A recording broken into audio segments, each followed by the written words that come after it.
its potential. Well, Mr Speaker, he is wrong. Dennis O'Rourke. Mr Speaker, the National Government is too hard on Christchurch. Immediately after the February 2011 earthquake in Christchurch, the Government did succeed in providing comfort to the people there who had been affected. And there were visits, as we know, by the Prime Minister, and genuine concern was shown. Later there were government programs for those whose land had to be red zoned. SERA and SCIRT were established, and later the CCDU as government instruments for the rebuild process. And all of this did appear to be a good start and had the support of most people. But since then, Mr Speaker, the government's actions to assist the recovery has not been so positive.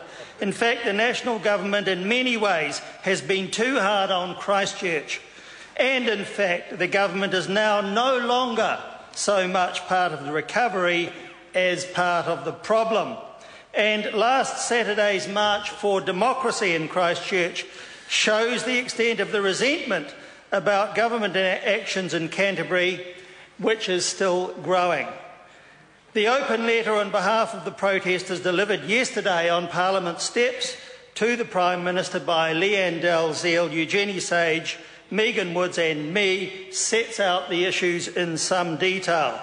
But it all began with some serious mistakes made by the government concerning red zone land. The use of 2007 valuations in Christchurch and 2008 valuations in Kaiapoi was unfair to too many red zone people. There were some winners, but far too many losers. Those with genuine grievances about what they were offered were not reviewed by any genuine review process. And the offer of 50% of the valuation of land which didn't have any home built on them, and the offer of 50% for the land of uninsured homeowners were also grossly unfair, and excuses made about land damage didn't make any sense. Mr Speaker, currently the requirement for red zoners to leave their homes by the 30th of April next year is also unfair and urgently needs review. It is too hard on too many of those people, because there is still a severe shortage of affordable homes in Christchurch to buy, and the influx of workers for the rebuild only makes that worse. New sections coming on the market will be too late for many of these people. And there is also a rent explosion. I had a person approach me only a few days ago to tell me that they'd had a $100 a week increase from $450 to $550 in one hit. And this was a family with 9 children. And yet the government still refuses to act on the rent explosion. New Zealand First has repeatedly called for a short-term rent freeze until things quieten down, but still nothing from the government. Too hard on renters in Christchurch.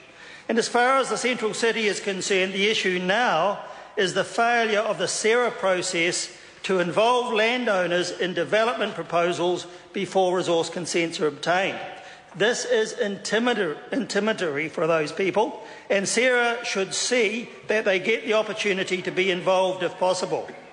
Price offers also need to be reasonable and to reflect the future opportunity value of that property, and accusations, Mr Speaker, of bullying by some do have some validity, especially when only half of the real value is being offered. EQC repairs of homes is also inadequate. This week we had, in answer to a question, a list of figures about how many properties had been repaired. That's just window dressing. Yes, some repairs have been done, but far too few, and most still have not been attended to. So there's been a loss of confidence by many in Fletcher's, and there's a bit of a don't care attitude by that particular organisation. Fletcher's should never have been the sole project manager. They need competition. But when we come to education, matters get even worse. Again, the government was much too hard on an already traumatised city. The Parata bombshell was just disgraceful. It shows clearly the use of the earthquake aftermath to pursue what was really just government agendas for Jackie education. Dean. Mr. Speaker, I reckon the people of Christchurch would be much better off if they didn't have naysaying politicians running the city down all the time. The fact is